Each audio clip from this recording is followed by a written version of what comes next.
Now, I can't tell you where I am, and I can't tell you who lent me this watch, but I can show it to you, and I can tell you that this is a very special watch.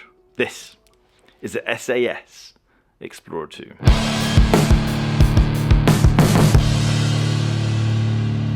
Welcome back to the channel. I am Adrian, and this channel is just about me documenting my exploration of watches, and I know exactly what you're thinking. Adrian, are you really making another bloody video about the Rolex Explorer II? And yes, I am, because this is the most rare Explorer II. This is a special Explorer II.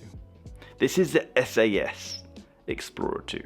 In some ways, I don't think I'm in the right setting to discuss a watch of this nature.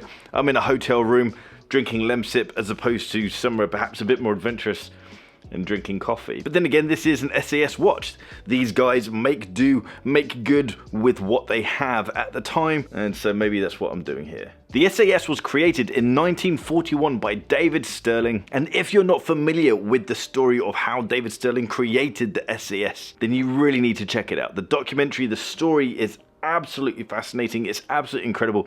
The BBC have a superb documentary. It's kind of a dramatized documentary on the SAS, but the story really is quite amazing, and it is inspiring, and it also shows where the mindset of the SAS started. Still, the mindset of the SAS today is very similar to that of David Sterling back at the start of it all. It's quite amazing. The SAS is one of many special forces regiments within the British military, and whatever they do is highly secret. However, they got catapulted into the public eye in 1980 during Operation Nimrod, where they were tasked with rescuing the hostages within the embassy siege that was in London.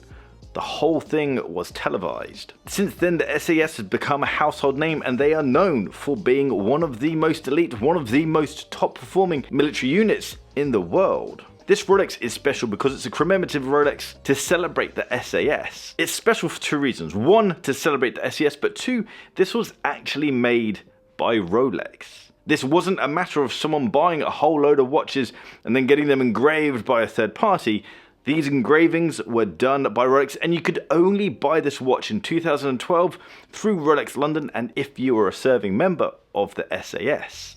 It's thought that there are about 100 to 150 of these Rolex Explorer IIs ever made. Now, this watch is different from something like the Tudor FXD, where the watch, the Pelagos was customized, was created for a military unit. This watch is just a standard Explorer II, reference 216570. No modifications have been made to this watch. There is no functional difference from a normal 216570. All the differences are cosmetic. We have the SAS motto, "Who Dares Wins," engraved on the case side. On the back we have the SAS dagger, and then we also have the SAS soldier's initials and serial number engraved into the case back as well. Because this is the 216570 Explorer II, this is the first generation of the 42mm case. The case is stainless steel and it's 42mm wide. You had dial options in white or black. On the black dial you had the floating hands, where the middle of the hands, the inner section of the hands were painted black, so it looks like the hands were floating. They've stopped that for the latest generation. We have a 24-hour stainless steel fixed bezel and a water resistance of 100 meters.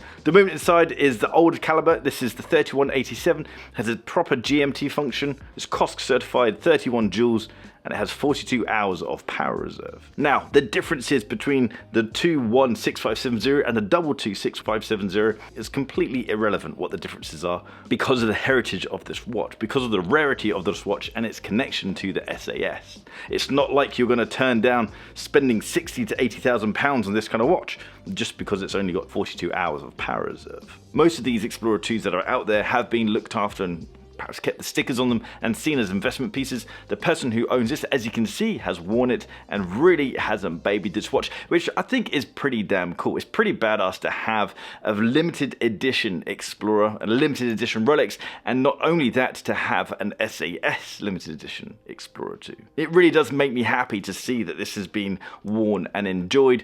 I'm not a particularly patriotic person, but there is a little bit of pride in me that thinks it's quite cool that this has a connection to a British unit. What do you guys think of this watch? What do you guys think of the connection, and also the fact that Rolex has created this? Drop a comment down below and let me know your thoughts. If you like this video, hit the thumbs up button. If you like the style of this video, then hit the subscribe button down there and that little bell icon so you get notifications when I drop a new video. If you want to check out the watch straps and watch accessories, jump over to barkandjack.com and check out what we have over there. If you want to check out the podcast that I'm part of, search About Effing Time either on YouTube or on any podcast app. And that's it. I'll see you guys next time. Take care.